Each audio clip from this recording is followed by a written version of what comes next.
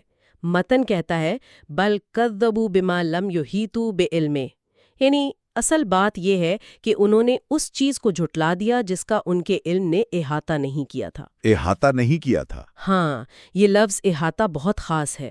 احاطہ کرنے کا مطلب صرف جاننا نہیں ہے، بلکہ کسی چیز کو مکمل طور پر گھیر لینا، اس کے ہر پہلو پر گرفت حاصل کر لینا ہے۔ صحیح۔ متن کے مطابق لوگوں کے انکار کی بنیادی وجہ یہ نہیں تھی کہ ان کے پاس علم نہیں تھا، بلکہ وجہ یہ تھی کہ ان کا علم اس نئی معلومات کو مکمل طور پر پروسیس نہیں کر پا رہا تھا۔ یعنی مسئلہ حقائق میں نہیں تھا، بلکہ ان معلومات کو ہضم کرنے کی صلاحیت میں تھا۔ بالکل ایسا ہی ہے۔ یہ تو ہمارے روزمرہ کے رویوں سے بہت ملتا جلتا ہے۔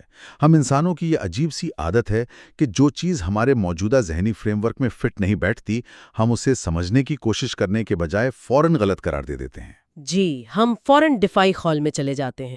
فرض کریں اگر ہم آج سے 200 سال پہلے کے کسی شخص کو بتائیں کہ ایک ایسی چھوٹی سی اسکرین ہوگی جس پر ہم دنیا کے دوسرے کونے میں بیٹھے شخص سے بات کر سکیں گے، تو وہ اسے یقیناً جادو یا جھوٹ کہہ کر مسترد کر دے گا۔ ہاں، کیونکہ اس کی محدود دنیا اور علم میں اس چیز کا کوئی احاطہ ہی نہیں ہے۔ تو کیا متن بھی اسی انسانی کمزوری کی طرف اشارہ کر رہا ہے؟ عین اسی کمزوری کی طرف۔ جب انسان کا محدود علم کسی بہت بڑی یا پیچیدہ سچائی کو اپنی گرفت میں نہیں لے پاتا، تو اس کی انا کے لیے یہ ماننا بہت مشکل ہوتا ہے کہ اس کی سمجھ چھوٹی ہے۔ بالکل، انا آڑے آ جاتی ہے۔ اس کا دفاعی میکانزم فوراً ایکٹیویٹ ہو جاتا ہے اور وہ اس سچائی ہی کو جھٹلا دیتا ہے۔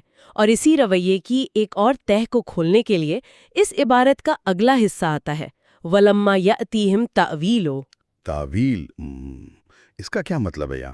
اس کا مطلب ہے کہ ابھی تک ان کے سامنے اس کا انجام یا اس کی اصل حقیقت، جسے تعویل کہا گیا ہے، نہیں آئی تھی۔ لفظ تعویل کا عام طور پر مطلب تشریح لیا جاتا ہے، لیکن عربی لغت میں اس کا اصل مطلب کسی چیز کا اپنے آخری نتیجے تک پہنچنا، اس کا عملی طور پر ظاہر ہونا یا اس کی حتمی حکمت کا سامنے آنا ہے۔ یعنی آپ کا مطلب ہے کہ لوگ پوری پکچر دیکھنے کا انتظار ہی نہیں کرتے، وہ بس ایک سرسری سی نگاہ ڈالتے ہیں اور فیصلہ سنا دیتے ہیں؟ بالکل، انسان کی فطرت میں جو ایک جلد بازی ہے، یہ متن اسی کی نشاندہی کر رہا ہے۔ ہم چاہتے ہیں کہ ہر چیز کا مطلب اور نتیجہ ہمیں فوراً سمجھ آ جائے، جیسے کوئی شارٹ کٹ ہو۔ ہاں، مثال کے طور پر جیسے کوئی شخص ایک بیج بوئے اور اگلے دن زمین کھود کر دیکھے کہ درخت تو نکلا ہی نہیں، اور یہ کہہ کر زراعت کے پورے عمل کو جھوٹا قرار دے دے۔ یہ تو بڑی بے وقوفی والی بات لگے گی۔ ہاں، لیکن اس نے دراصل اس بیج کی تعویل یعنی اس کے درخت بننے کا انتظار ہی نہیں کیا۔ متن کے مطابق جن لوگوں نے اس کلام کو جھٹلایا، انہوں نے اس کے مقاصد، اس کی گہرائیوں اور اس کے مستقبل کے اثرات کو دیکھا ہی نہیں تھا۔ انہوں نے جلد بازی کی۔ جی، انہیں فوراً بات سمجھ نہیں آئی، انہوں نے انتظار کرنے کی زحمت نہیں کی اور بس جھٹلا دیا۔ یہ سن کر تو ایسا لگتا ہے جیسے یہ صدیوں پرانا متن آج کے سوشل میڈیا دور کے انسان پر تبصرہ کر رہا ہے۔ بہت حد تک۔ آج کے دور میں جہاں ہم ایک خبر کی ہیڈ لائن پڑھتے ہیں، پوری کہانی جانے بغیر پوری صورتحال یا اس کا حتمی نتیجہ سامنے آنے سے پہلے ہی اپنی عدالت لگا کر فیصلہ سنا دیتے ہیں۔ یہ جلد بازی، یہ تعویل کا انتظار نہ کرنے کی عادت انسان کی بہت بڑی کمزوری معلوم ہوتی ہے۔ بالکل صحیح فرما رہے ہیں۔ لیکن کیا یہ رویہ صرف اس مخصوص گروہ تک محدود تھا جس کا اس متن میں ذکر ہے، یا یہ کوئی وسیع تر انسانی مسئلہ ہے؟ اگر ہم اسے بڑی تصویر سے جوڑ کر دیکھیں تو متن اس بات کو صرف اس ایک دور تک محدود نہیں رکھتا۔ آیت کا اگلا حصہ اس رویے کو ایک واضح تاریخی تسلسل کے ساتھ جوڑتا ہے۔ کس طرح؟ عبارت کہتی ہے کذالک کذب الذین من قبلہم، یعنی اسی طرح ان لوگوں نے بھی جھٹلایا تھا جو ان سے پہلے تھے۔ یہ ایک ایسا پیٹرن ہے جو متن کے مطابق انسانی تاریخ میں بار بار دہرایا گیا ہے۔ مطلب یہ ایک تاریخی تسلسل ہے۔ جی، پچھلی قوموں کے سامنے بھی جب کوئی سچائی، کوئی نیا نظریہ یا کوئی الہی پیغام آیا جس کا وہ احاطہ نہیں کر سکے اور جس کی تعویل کا انہوں نے صبر سے انتظار نہیں کیا، تو انہوں نے بھی عین یہی رویہ اپنایا تھا۔ اور پھر اس کا نتیجہ کیا ہوا؟ پھر اس رویے کا نتیجہ کیا بتایا گیا؟ فانظر کیف کان عاقبۃ الظالمین، تو دیکھو ان ظالموں کا کیسا انجام ہوا۔ یہاں ایک لفظ پر میں رکنا چاہوں گا، ظالمین۔ جی، ہم عام طور پر ظالم اسے کہتے ہیں جو کسی کو مارتا پیٹتا ہے یا کسی کا حق چھینتا ہے، لیکن یہاں تو بات جھٹلانے اور انکار کرنے کی ہو رہی ہے۔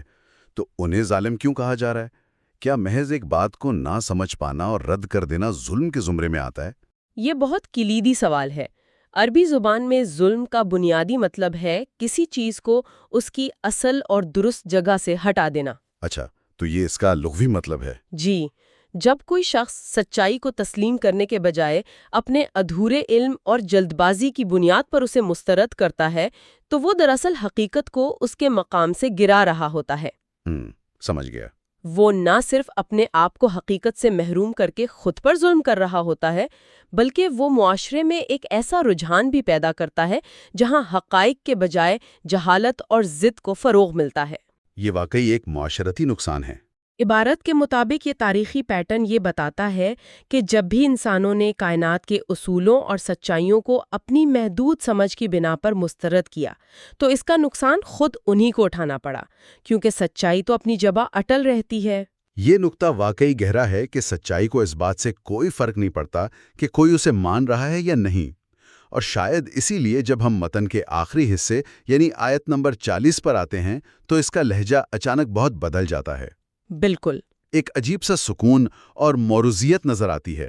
یہ آیت بتاتی ہے کہ وَمِنْهُمْ مَن يُؤْمِنُ بِهِ وَمِنْهُمْ مَن لَّا يُؤْمِنُ بِهِ، یعنی ان میں سے کچھ ایسے ہوں گے جو اس پر ایمان لائیں گے اور کچھ ایسے ہوں گے جو اس پر ایمان نہیں لائیں گے۔ صحیح۔ مطلب اتنی بڑی بحث، اتنا بڑا چیلنج دینے کے بعد متن کتنے پرسکون انداز میں یہ اعلان کر رہا ہے کہ ہر کوئی پھر بھی نہیں مانے گا۔ یہاں کوئی پریشانی یا زبردستی نظر نہیں آتی۔ اور یہی اس پورے فریم ورک کا سب سے حیران کن پہلو ہے۔ یہ عبارت اس بات کو تسلیم کرتی ہے کہ انسانی رویوں میں ہمیشہ ایک تنوع رہے گا، ایک ویرائٹی رہے گی۔ جی، یہ دراصل انسان کی آزادی انتخاب کا اعلان ہے۔ دنیا کو ایک ایسی تجربہ گاہ کے طور پر پیش کیا گیا ہے جہاں مختلف اقسام کے رد عمل سامنے آئیں گے۔ کچھ لوگ وہ ہوں گے جو اپنے علم کی محدودیت کو تسلیم کریں گے، تعویل کا انتظار کریں گے، غور و فکر کریں گے اور سچائی کو قبول کر لیں گے۔ اور دوسرے؟ اور دوسری طرف کچھ ایسے ہوں گے جو اپنی ضد، انا اور جلد بازی کی وجہ سے انکار پر ہی قائم رہیں گے۔ متن کے مطابق یہ دونوں طرح کے لوگ ہمیشہ موجود رہیں گے۔ تو اس سب کا اصل مطلب کیا ہے؟ کیا یہ ان لوگوں کے لیے ایک تسلی نہیں ہے جو سچائی کو سمجھانے کی کوشش کرتے ہیں اور جب لوگ نہیں مانتے تو مایوس ہو جاتے ہیں؟ ہاں، یہ ایک طرح کی تسلی ہی ہے۔ ہم اکثر دیکھتے ہیں کہ جب ہم کسی کے سامنے کوئی بالکل واضح حقیقت یا سچی بات رکھتے ہیں اور وہ اسے مسترد کر دیتا ہے تو ہم فرسٹریشن کا شکار ہو جاتے ہیں۔ ہم سوچتے ہیں کہ یہ اتنی صاف بات ہے، انہیں سمجھ کیوں نہیں آ رہی؟ بالکل، ہم پریشان ہو جاتے ہیں۔ لیکن یہ متن تو جیسے اس دباؤ کو مکمل طور پر ختم کر رہا ہے کہ سب کا ماننا ضروری ہے۔ بالکل درست۔ یہ عبارت واضح کر رہی ہے کہ حقائق کو کسی اکثریت کی محتاجی نہیں ہوتی، اور اس سے بھی بڑھ کر یہ آزادی انتخاب کا حتمی فیصلہ کس پر چھوڑا گیا ہے وہ بھی دیکھنے لائق ہے۔ جی، وہ کیا ہے؟ آیت کا آخری حصہ کہتا ہے اور وَرَبُّكَ أَعْلَمُ بِالْمُفْسِدِينَ، اور تمہارا رب ان فساد کرنے والوں کو سب سے بہتر جانتا ہے۔ یہاں فیصلہ ایک اعلیٰ ترین ہستی پر چھوڑ دیا گیا ہے۔ جی، ایک حتمی علم رکھنے والی ذات پر۔ اور یہاں ایک اور دلچسپ لفظ استعمال ہوا ہے، مفسدین۔ مفسد کا مطلب ہے فساد پھیلانے والا، بگاڑ پیدا کرنے والا۔ اب یہاں بھی وہی سوال پیدا ہوتا ہے جو میں نے ظالمین کے بارے میں پوچھا تھا۔ ایک شخص محض کسی بات کو ماننے سے انکار کر رہا ہے تو وہ فساد کیسے پھیلا رہا ہے؟ فساد تو تب ہوتا ہے جب کوئی دنگا کرے یا لڑائی کرے، محض انکار سے بگاڑ کیسے پیدا ہوتا ہے؟ اس کی وجہ یہ ہے کہ عبارت کے فریم ورک کے مطابق سچائی اور حق ایک نظم اور توازن قائم کرتے ہیں۔ اچھا، جب کوئی شخص حق کا انکار کرتا ہے، خاص طور پر ہٹ درمی کی بنیاد پر، تو وہ معاشرے کے اخلاقی، ذہنی اور روحانی توازن میں خلل ڈالتا ہے۔ جھوٹ اور ضد کو فروغ دینا معاشرے کی بنیادوں کو کھوکھلا کر دیتا ہے، جسے فساد کہا گیا ہے۔